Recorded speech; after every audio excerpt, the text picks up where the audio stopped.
Hi, I'm Mark, one-third of Trading the Market. Today's video is slightly different as it's a complete beginner's guide to trading on the exchange and will form a series of videos for people wanting to learn how to become pro traders. So let's get into it. First question for any new wannabe trader is, what is the Sports Exchange and how do I trade on it? So let's cover what is the Sports Exchange. Let's think about it in the same way as the stock exchange. Rather than buying and selling shares to make a profit, we're buying and selling other people's trades. We can think of it in the same way as we was placing a bet for £10 on Sky Bet for, let's say, Man City to beat Tottenham.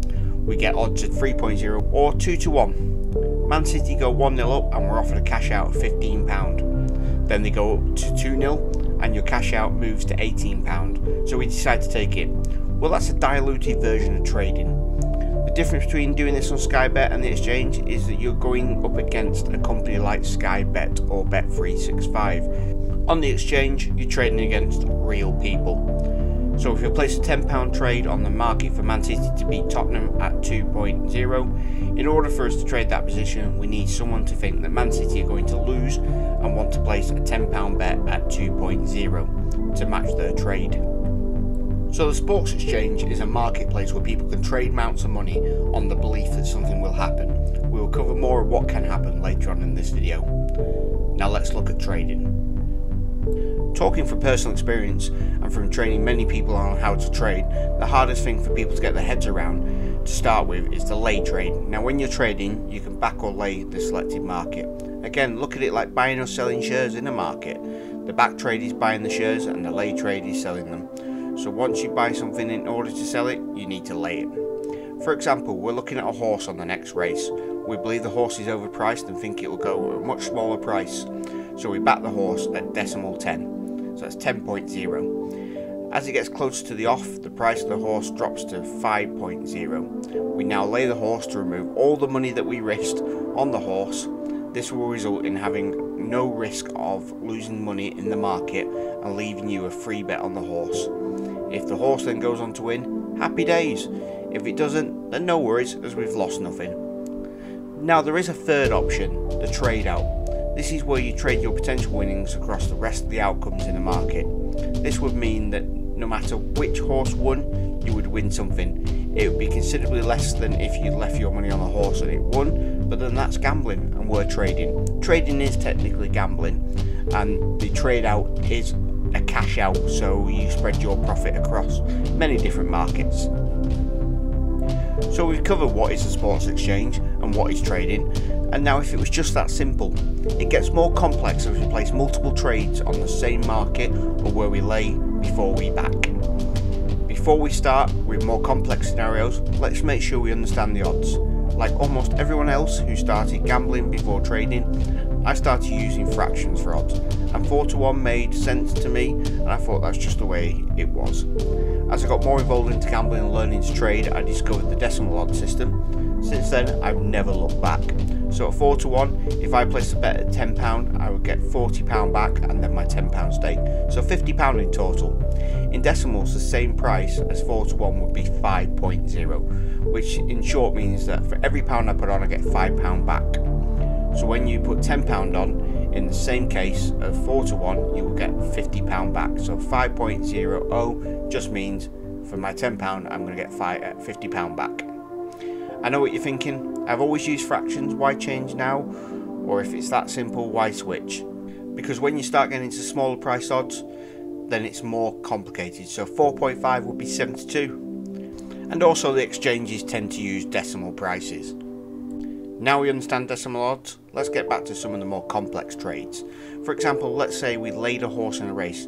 This means we want to trade on the fact that this horse will lose, and any other horse winning would see a successful trade. In this example, the horse lay price is 3.0, and because even money is at 2.0, if we laid it at 2.0, then at £10 it would cost us £10 to lay, and we would make £10 profit if the horse lost. If it won, then you'd lose £10. Now if 2.0 is even money, then 3.0 would mean that you need to place a trade at £10 on the lay to cover the bet, to win £10. In all these cases, you're wanting to win £10. If you lay it at 3.0, you're offering it to a person to back the trade at 3.0. So if they take your trade and the horse wins, they win £30 and £20 is coming from your liability. In this example, we are laying a horse at 4.0, so it's going to cost us £30 to make a £10 profit. When laying on the market, you want to buy low and sell high in order to make a profit.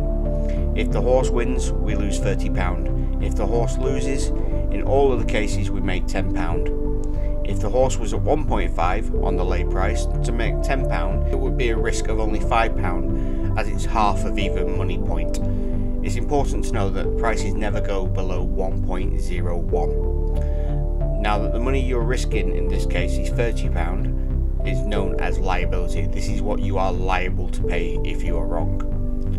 Works the same in football. Going back to our Man City versus Tottenham example, if we think Man City are going to lose and we lay them at 1.5 for £30, the true cost to us is £15 risk, which we now know is the liability, and the reward would be £30. When I say Man City lose, this includes a draw or Tottenham winning. If you place this bet on a betting site, then you would know this as a double chance. My advice is to click on the lay button on Smarkets.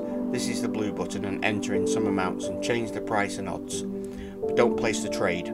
Just see what happens to the what if amount. Play about with the function on Smarkets as much as you like, and as long as you don't place any trades, it will cost you nothing. Now when it comes to placing a trade, you will see that the back price is in green and the lay price is in blue.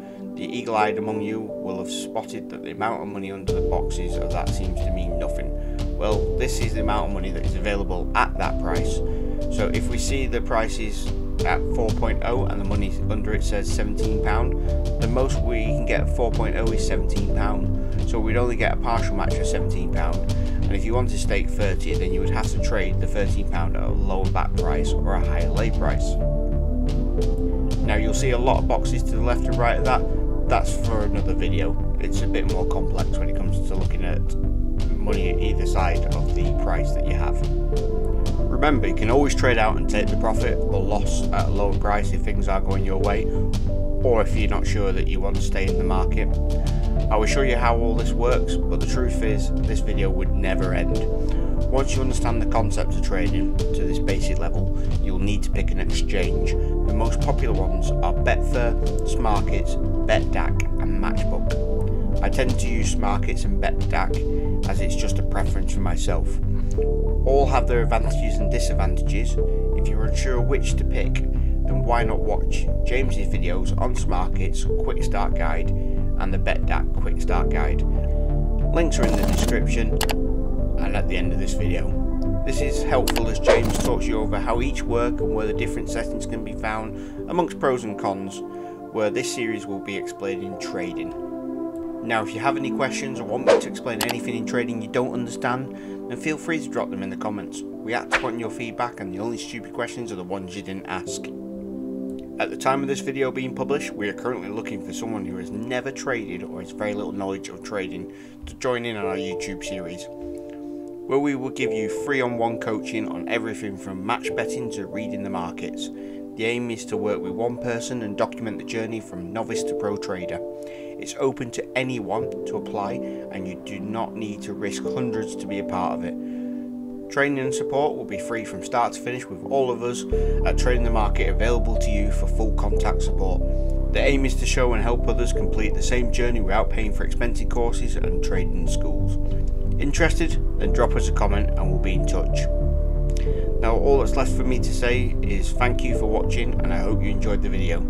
We never charge and have nothing to sell, so all we ask is you could like and subscribe with notifications and drop us a comment. It costs you nothing but helps us in an unmeasurable way. I've been Mark, this has been Trading the Market, Beginner's Guide to Trading episode 1. Until next time, happy trading.